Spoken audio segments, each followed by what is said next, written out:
client can absolutely change the cash flow and change the situation of your business.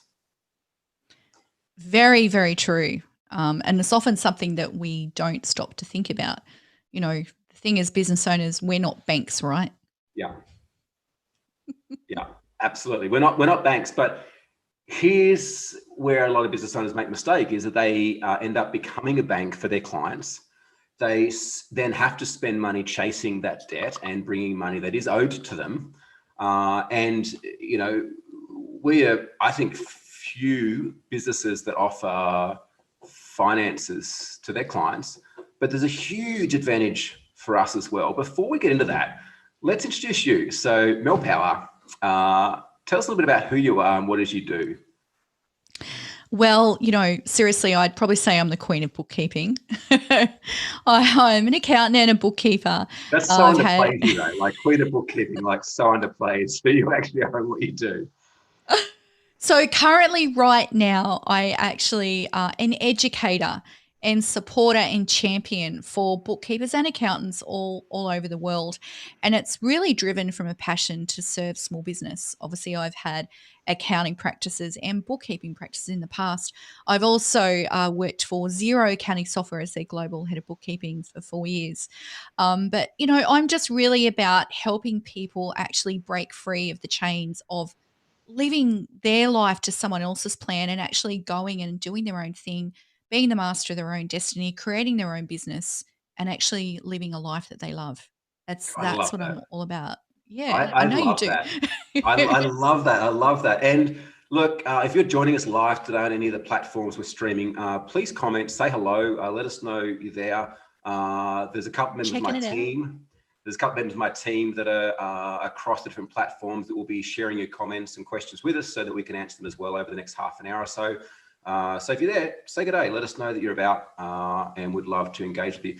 Mel, I love what you said because as you know, I've just finished writing my book, The Path to Freedom. And the really interesting thing is that growing up, I was a terrible reader. Like I didn't read. Really? I can't imagine that, Barry. Honestly, whenever we had one of those tests at school where you like had to read things and remember things right down, I failed. I didn't have the ability to read and remember what I was reading. There was some severe learning difficulties there.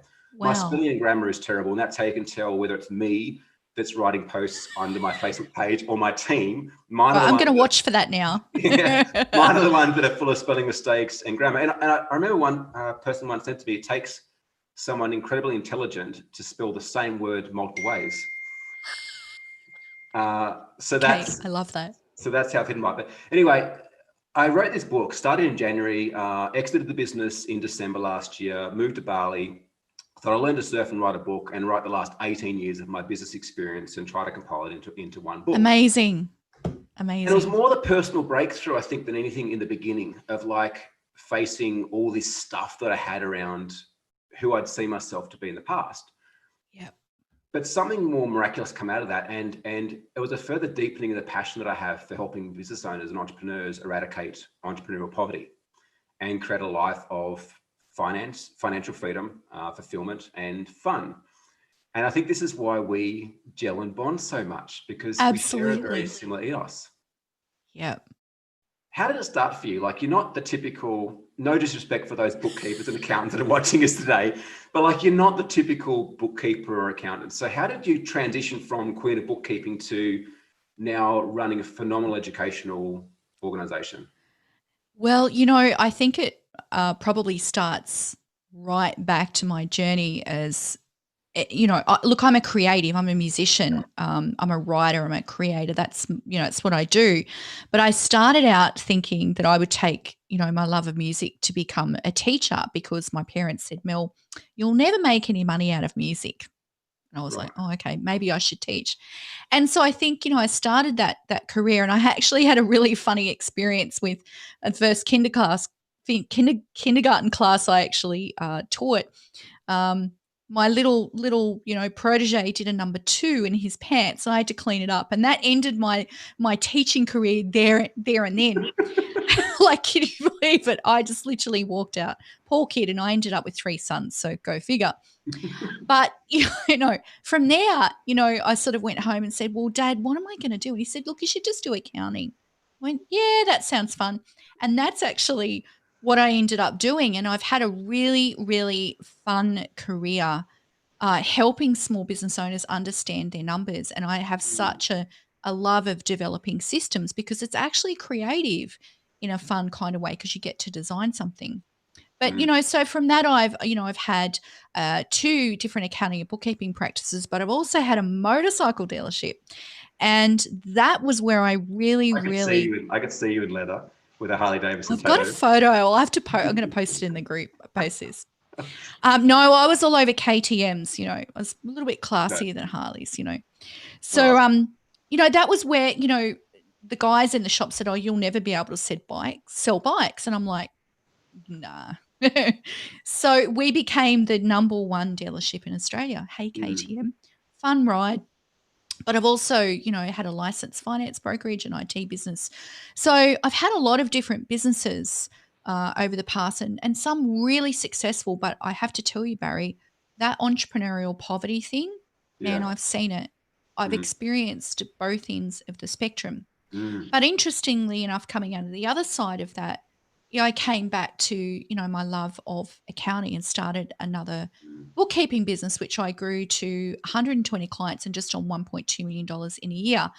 And that's when Xero said, hey, do you want to come work for us and teach other people how to do what you did? So my creativity and my education, all those life experiences of running businesses kind of have come together. And then obviously outside of Xero, I've decided to really deepen the education even further and go back to really helping small business owners succeed. And then, on top of that, I discovered digital marketing. I mean, so much fun. Like I went, what? I get to write and play on Facebook and do all this fun stuff. So it's been an evolution, but that's kind of how I've come to really stepping into this space of helping accountants and bookkeepers really live their best lives and use the gifts that they have within themselves to really empower other business owners to help them get to where they want to go.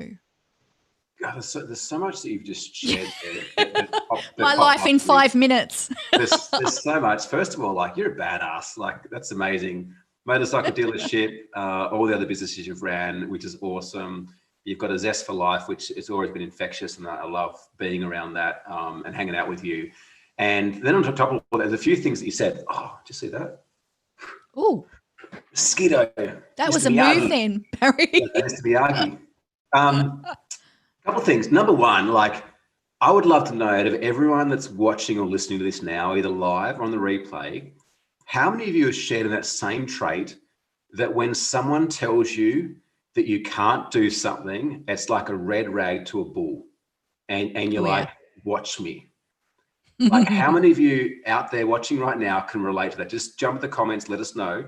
That has been one of the key things, I think, to my success and bringing me to where I was. And actually, I acknowledge, in a polite and rude way in my book, I acknowledge a previous employer that told me basically I'd never amount to anything, I couldn't communicate with people, etc., etc. And he gave me the greatest gift. He was a precipice. Yes. He was the key fundamental shift that went from being employed as a contractor to being out on my own. Wow. You know, telling me that stuff was like, and that was a common theme my whole life. And it sounds like are now. Similarities there with you too, right? Surfing and in Bali, serving people achieve their own, helping people achieve their own dreams. That's amazing. Live our best life. Yeah. Yeah. And I think that there's something that makes entrepreneurs unique in that sense, is that to most of the world, they see that as an opportunity to be shut down or to conform. Entrepreneurs see it as an opportunity to innovate. Yes. To rise up, to step in, to face that adversity. It is. It's like when the red flag is waved. It's like this innate part of yourself that rises up and just thinks, no, this just can't be the only solution. There's got to be something else or what's over there. And I think there's this natural curiosity with just born in us drive. Yeah. But, and I want to touch on the self-identity thing here because, Barry, how passionate I am about this. Even those things are actually inbuilt within us. When we start out on that entrepreneurial journey, it's like, we're this raw molding piece of just stuff. And, as we go along and we have these different experiences and we run these different businesses and we meet people and we learn from things, it's like we almost shed skin like a snake. And, and I know you and I have had so many conversations and messages where I've gone, hey, Barry, guess what I did this week? Seriously, you never stop evolving. And I'm not like the person I am right now here today, even a month ago, is Yeah. not who I was. Oh, it's huge. And Huge change. I know. And I've really embraced that now. Mm. And it feels uncomfortable at first when you have to be pushed in to do things that maybe you don't understand why you've got to do them. Mm. But you learn to like that feeling uncomfortable because the rewards out the other side are just, so great. Yeah. It's amazing. It's the Yeah. process of self-discovery, learning who you are. Yeah. Yeah. This is the truth and at the fundamental core, I think, of what separates the successful entrepreneurs from the Yes. lazy entrepreneurs. And like, please, if you're watching this right now, start a watch party. Yes. Watch party. Get on it. Your network, your community needs to see and hear what we're about to talk about, because this is not the sexy stuff. And this is not the stuff that a lot of those perceived gurus are sharing. I remember 6 years ago, we built our first funnel and we tried to advertise mindset, and it was a flop. It was a huge disaster. The funny thing was, though, is it's what business owners needed and what they still need and what we help them with probably the most out of everything. But yet it wasn't what they thought they wanted. They wanted systems, they wanted funnels, they wanted ways to generate more leads. But the reality is I was seeing so many entrepreneurs that had the same type of businesses, and one was killing it and one was struggling to survive. They had the same strategy, the same ideas, yet one had the ability to execute it better and differently because of their beliefs, because of their thoughts, because of their upbringing, because of the way they leant into the situations that were being thrown at them. And like you said, like, you look to lean into these now. Yep. Right. And that's what allowed you to evolve so much just in the last month. Yep. We had a conversation around you building out a different product offering, and I was like, hey, you should just do that. And you're like, okay. And a week later, you rang me up. You'd not only done it, but you'd sold it. You'd sold the first one into that offering. Right. That's very different to someone's like, oh, let me think about that. I'm going to ask my family, my friends, and, it made commercial sense. There was a gap that you had. There was a gap in the marketplace. There's an opportunity to serve. Your clients were even asking you for it. Yeah, they were. Seriously, they were. Yeah. It's self-belief. It's self-belief. And that 95% of everything that we do is made up from this. 5% is the execution and strategy, which is exactly what you just said, Barry. Why does one person do it better than the other? Because of this. Why do so many avoid that, though? Like, and I say so many, like, I'm in the category too, like, I haven't got to where I am today overnight. I've been in business for 18 years and I'm an overnight success 18 years in the making. And I reckon it's probably only been the last 12 months I could deem myself as even partially successful, and I've still got a lot to learn. But why do you think we resist so much, like, working on ourselves, working on our mindset? Is it that we don't know that's where we should be focusing, or is it something else? I think because it feels uncomfortable and unnatural. I mean, I always think about, I never forget some of the early times when I was starting to do video and camera work, and I still struggle with video and camera. It's not my favorite thing to do. But even when you're posing for a photograph, the photographer might say, hey, do this. And it's the most unnatural thing and you feel so uncomfortable. But that analogy is kind of like when you're looking at yourself, you kind of have to put yourself in different poses. It feels unnatural, but the result that you get from that is exponential. So what happens is the more you do of it, the more you embrace the feeling of feeling uncomfortable because you know that the end result of that is going to be amazing. Like photography, you get a beautiful photo that's going to serve you on your website for years to come.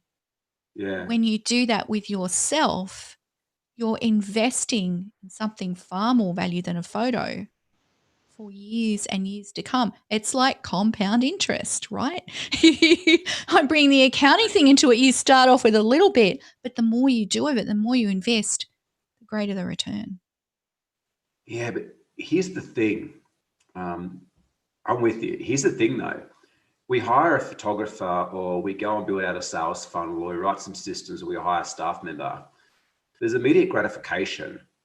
Yes. Because we've seen past experiences or we've encountered past experiences of, input equals output, right? That old pattern behavior. Yeah. And our need for immediate gratification, which I spoke about yesterday on the live series with Warren Bowles, is around like how we've been preconditioned, like from school, for immediate gratification, to do things right, to not make mistakes, to not ask for help, et cetera, et cetera, et cetera. But this whole, like I say, mindset thing, we call it the inner game. It's like we don't necessarily have, before we really dive into it, and even after diving into it, it's sometimes hard to see the progress you're making because you're so in it. You were so into starting to witness and see these past experiences or these aspects of you that don't quite feel nice. These aspects of you where you've showed up being selfish or a bit greedy or a bit shut down or a bit defensive or a bit judgmental. And we can often get caught up trying to be in the movie rather than witnessing the movie. Yes, I love that. I love that. And therefore, it's unknown.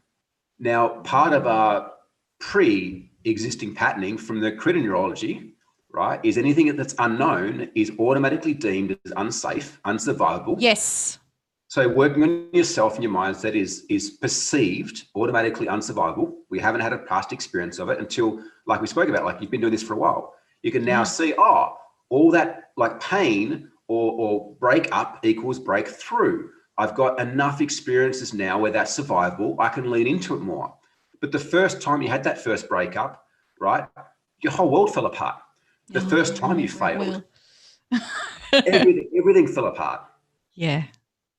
And so the only way to get here or to get there is to realize it's part of the journey and fucking lean into it, right? It's about setting a new precedent. Tell me more. I like that. Ooh, sorry, all the legal and accounting stuff coming in. Look at us go. Big words on me. I don't understand them, but use them anyway. I love you, Barry. It is about that. Well, everything you've just said is about behavior and that, essentially our brain is just, it's all based on patterns. So if we do something, then because we've experienced this result in the past, then it kind of sets the precedent, right, for everything. But when we start to change the behavior or the pattern and we experience a new outcome, all of a sudden it's like, oh, there's a 2.0 experience developed here. It's the whole X-Men, we've mutated. I was just remembering like the studies that they've done with mice and things like that, where they've conditioned them, and Pavlov's dog they talk about in NLP with the chiming of the dog bowl and things like that. It's like, you don't have to look too far to realize how conditioned we are. Yes. I think realization, first of all, having the knowing can cause you to start to question those patterns, because for many people, myself included, we've grown up in a world where we just stop questioning things. It's like, we know the sun comes up in the morning and it goes down in the evening. We know that some days it rains and some days it's sunny. We know all these different things and we stop questioning things. Look at what COVID-19 and the Black Lives Matter has done. Yeah. There's been a lot of perceived conspiracy theories. Now look up what conspiracy actually stands for in the dictionary. Because what we're seeing is what's always let me Google. Google and give me that. What we're seeing is, to a degree, what's always been there. The Black Lives Matter, this stuff's been going on. It just hasn't been front of mind for us. It hasn't been blasted across social media. So it's very easy for us to live in our bubble and to wake up and to jump in our bubble car and to drive to our bubble office and, you know, eat our bubble lunch and all this other stuff and not realize that there's a whole other world outside of our perceptions and our belief of reality. Absolutely. I totally agree. And I'm going to tie that back to something you started this entire conversation out with, entrepreneurial poverty. Yeah. Because when we're in that, and even a job, we can be stuck in poverty. You're in survival mode. So it's we put ourselves last because everything that's when survival, and I know you got in lockdown or something. Like, was it for how long, a week or something? I got locked up in Balinese immigration about 5 weeks ago. I talk about it in the preface of the book. It was pretty heavy. There you go. Survival mode. Like, that's full on. So when you're in that mode, it's kind of like, oh, I can't think about anything else. So for entrepreneurs and people that are growing businesses, the biggest thing that we've got to do is get out of that. So if your cash flow is down the tube, you got to fix it, right? So that then you've got the space to breathe, to go, right, I need to actually start looking at this other stuff. And that's when you've got the space to breathe. And that's when you've got the space to think about, there's a whole other reality that I'm not even aware of. And it's like that one step gives you the level playing field to actually, you know, wake up, dare I say, have the red pill. Awareness. Yeah. And there's people trapped in poverty, not just financial, but emotional poverty. There's, you know, I think you and I could talk for hours on this stuff, but it's breaking free of that cycle. Now, here's the thing. We are lucky in the part of the world and environment that we're in that we have the freedom and the ability to do that.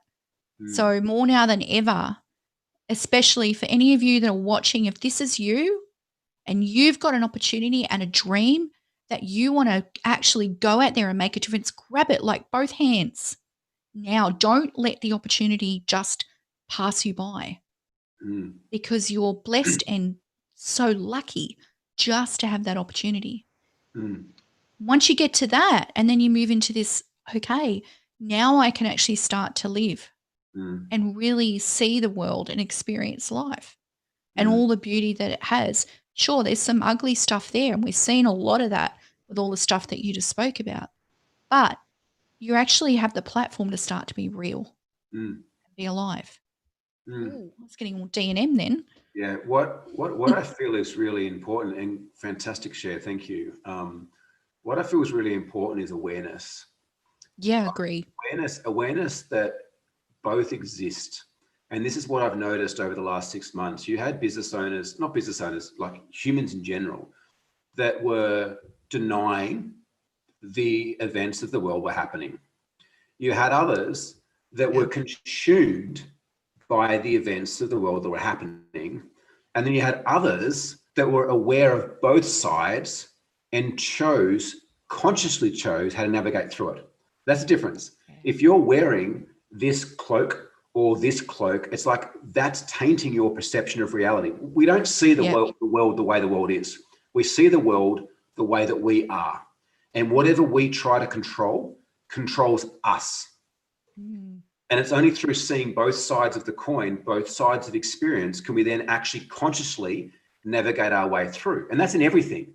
Like anytime a friend or a client or a coach has a conversation and I've got this big thing happening, this big adversity, the first thing I start to dive into is what the other side of that coin looks like. Because we only see it as challenge and adversity because we're stuck as seeing it as challenge and adversity. Yet opportunity exists in crisis and crisis in opportunity. They're always there. And the moment we can see both, we're no longer, like you talked about, we're no longer trapped. We're no longer trapped. We have a conscious awareness of which way to move forward. Agree. Based on what we want to choose to feel about it, rather than unconsciously feeling it because we've just seen it from one side of view. Beautiful. That's a logical way to look at it, but also very human and real. Mm. And, you know, it gets back to this is what business is about. As much as we talk about money and much as we talk about, you know, all of that stuff, it is about being human. It's about actually making choices. How are we going to walk along our own journey, being responsible, taking ownership? Yeah. I think owning your own business and being an entrepreneur is, and it's the same with artists. They own their own business too, right? Like, I think that's the greatest level of self-expression we can have in our human experience. Like, not sure what yours or other people's spiritual or religious beliefs are, but, you know, I talk about in chapter 14 of my book around my beliefs around entrepreneurship and how our ability to truly connect with what it is to be an entrepreneur is our ability to truly connect to be what it is to be ourselves, fully expressed and unaccompanied by anything else, by any past realities, past belief systems, social networks, social norms, social environments, to be fully expressed through a business. And I think that is the core of building a fulfilling and purpose-driven business. It's about just being you, accepting that you are enough.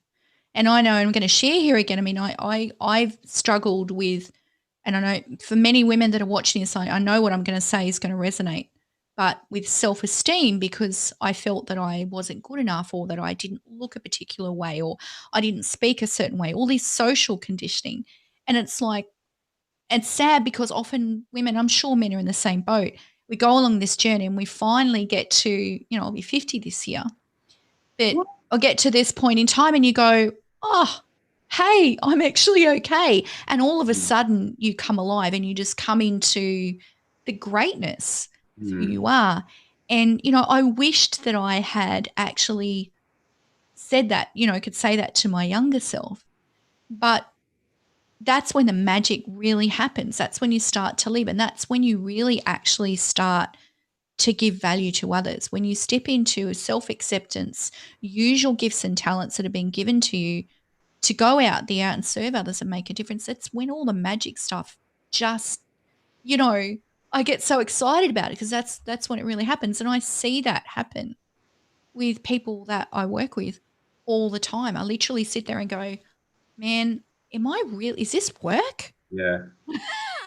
It's just incredible. I've got so much like thought bubbles and gold dropping through.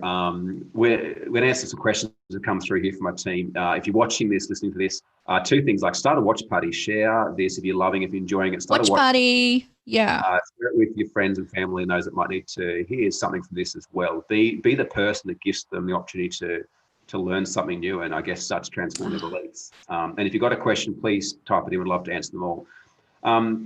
Tying into what you shared and something that I shared is around like what you try to control controls you. I was having a conversation with a dear friend the other day about relationships and in the same context, in the context of relationships.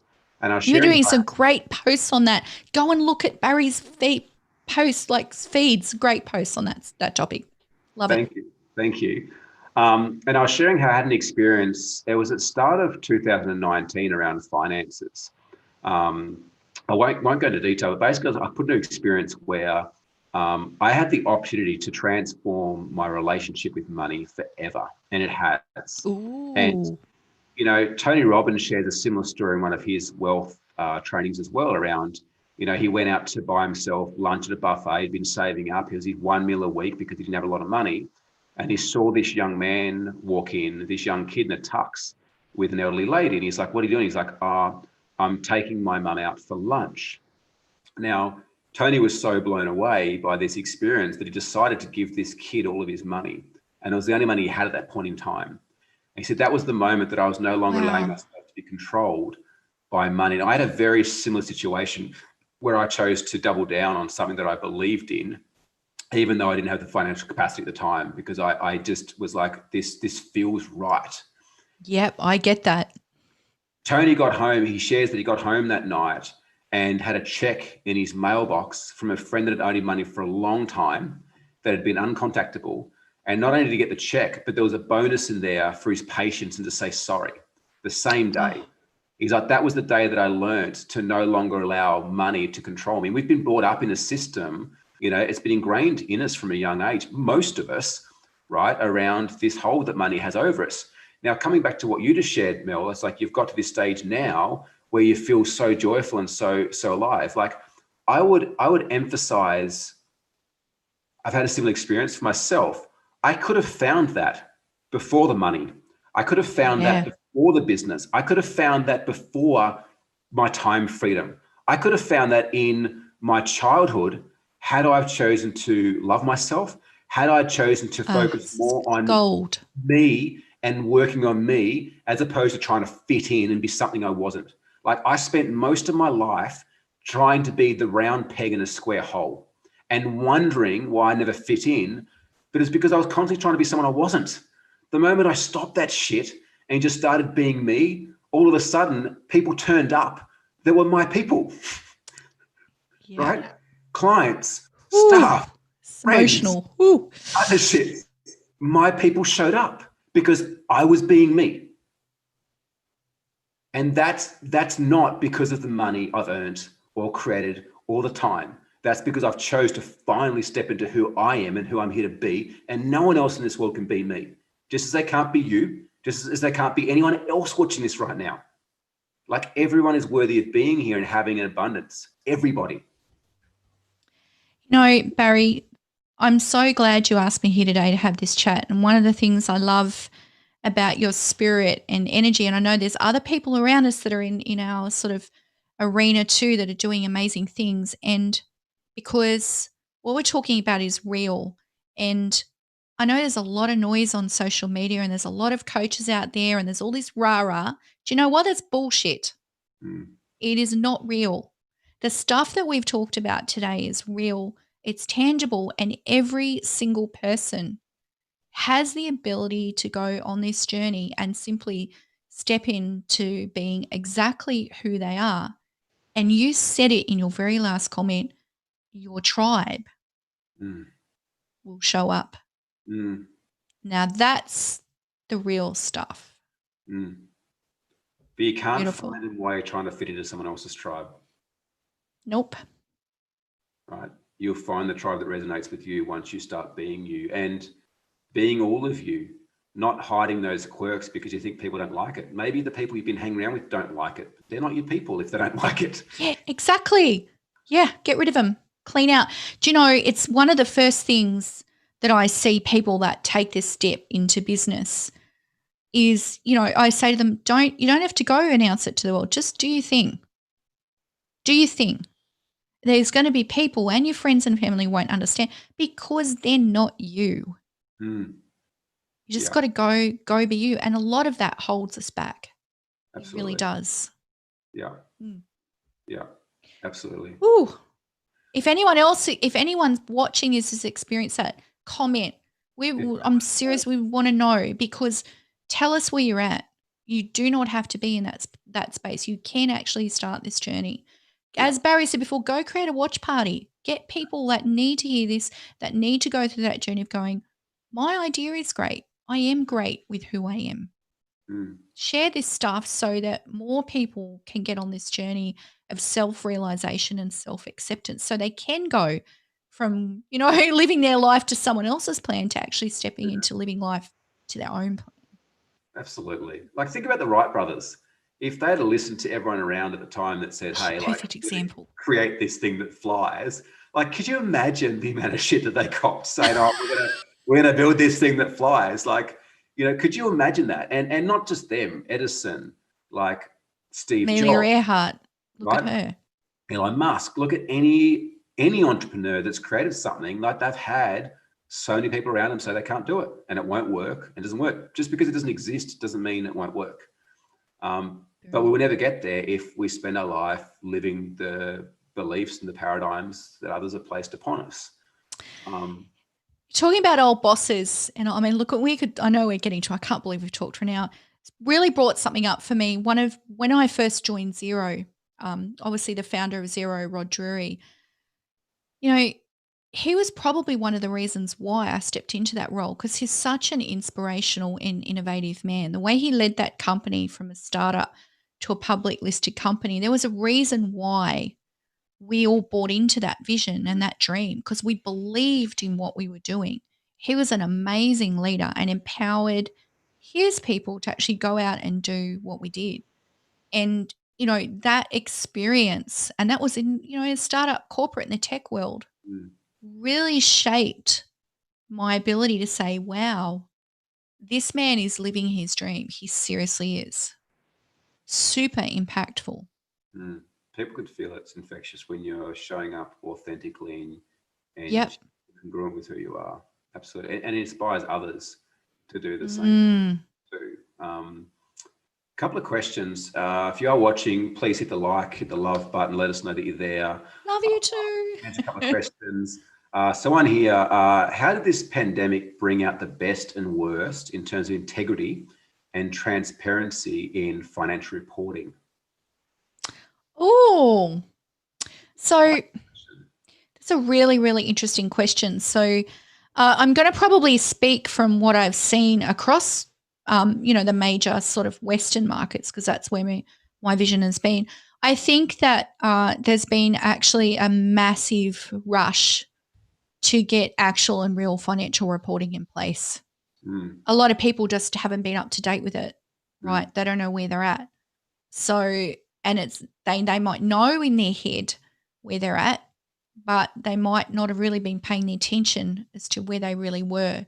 So I believe that there's been a massive step up with integrity around financial reporting, because for two reasons. One, people needed to know exactly their position, but also they needed to, a lot of the time they were submitting for stimulus package support.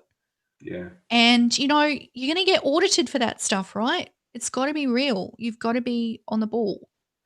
Yeah. So I think there's definitely been a massive step up for Mm, people being responsible. And as a byproduct of that, obviously, my profession of, accountants and bookkeepings is just grown exponentially. But what it's also driven is for business owners to actually understand and see the need for financial education. yeah. Yeah. Absolutely. You know, And Mike McChallowich's Profit First. I was It's never been a better time for that. Like, just, we love Mike. just stole it out of my mouth. I was just about to say, Mel, I'm not sure on your views, but one of the best things that we've ever done for our business and for our client businesses is implement Profit First by Mike McCallowitz. The guy's amazing. Mike, if you're watching this, I know you watch some of my Yes, stuff. we love you, Mike. We love you. Amazing job. Phenomenal. Grab his book, implement it, and you will not have many of cash flow issues that you've had in the past, because it's just a simplistic way and a very productive and profitable way to be running your books in your business. Agree. Absolutely. Next questions, then we'll have to start wrapping it up. Can't believe an hour's gone. That's just Nearly, yeah. Who and which public source of information to help you make better business decisions?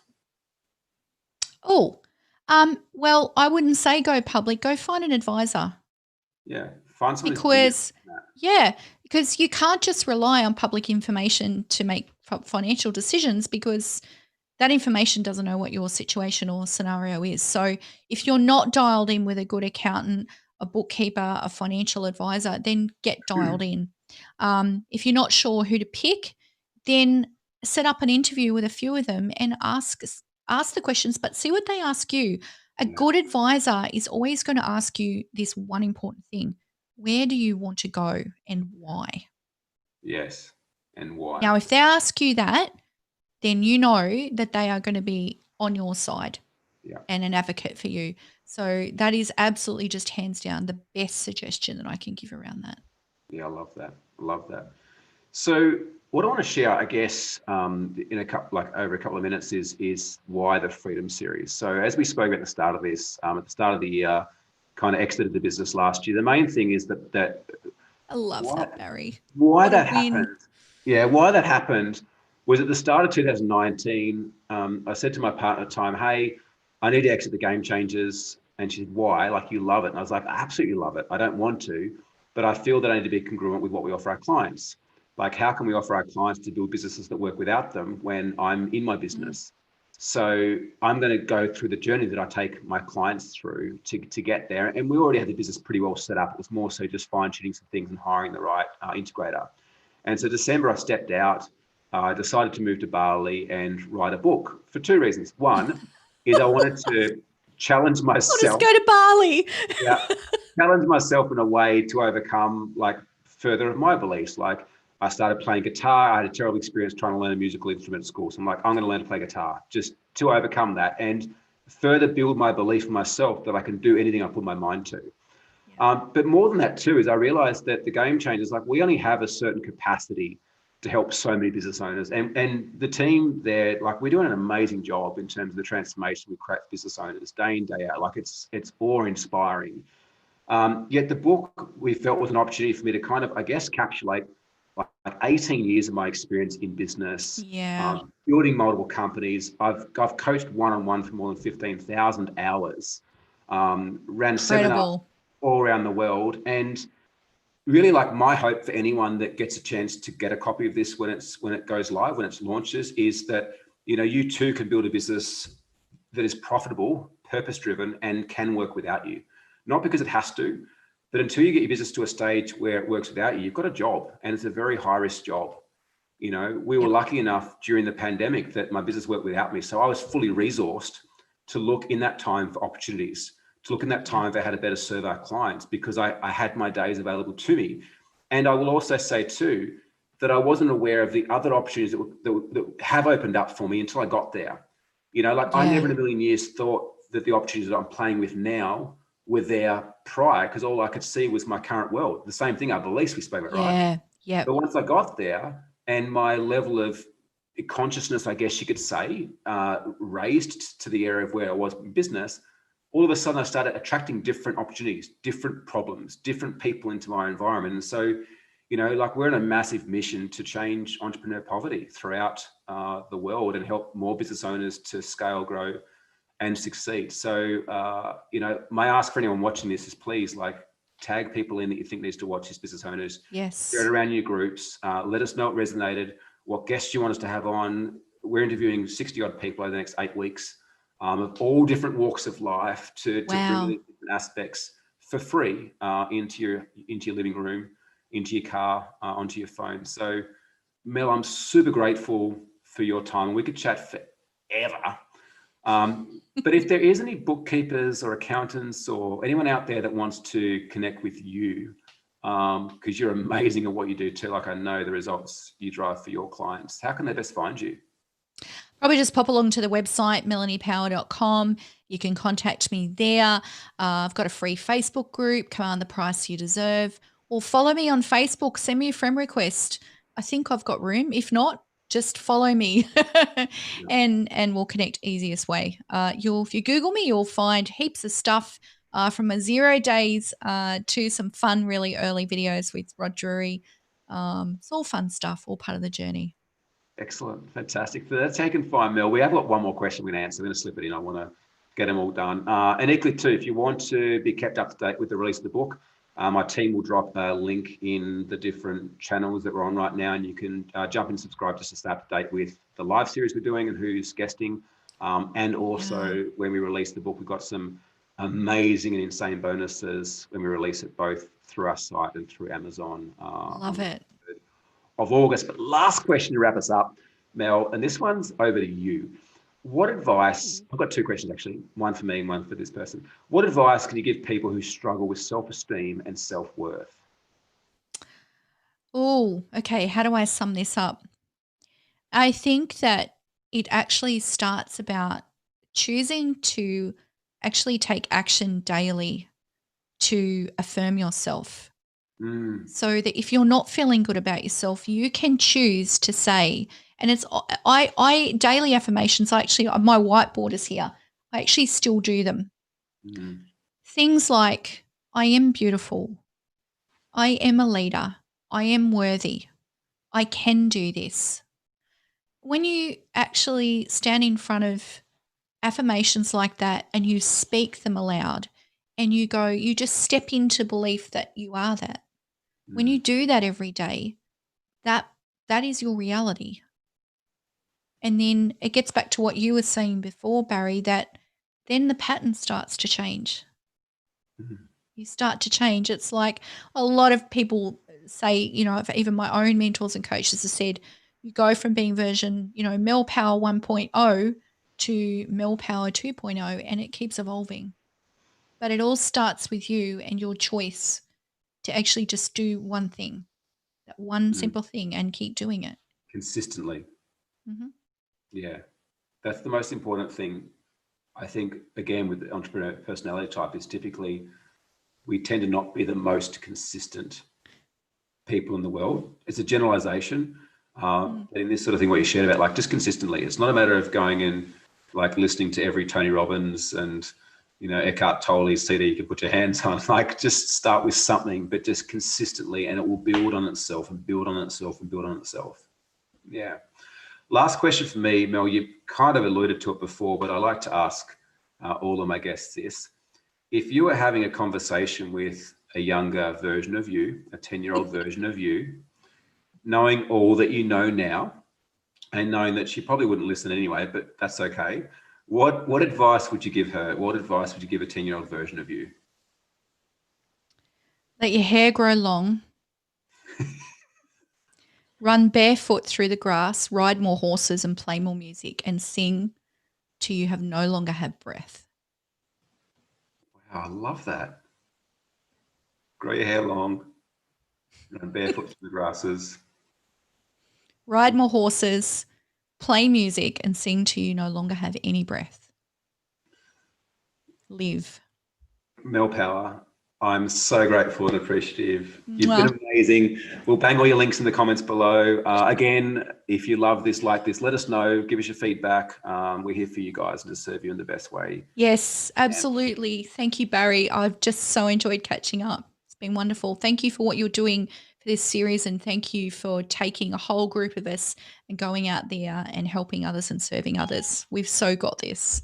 Got this. Thank you. Even Siri agrees. She said no sweat. Thanks everyone for joining. Bye for now. Bye.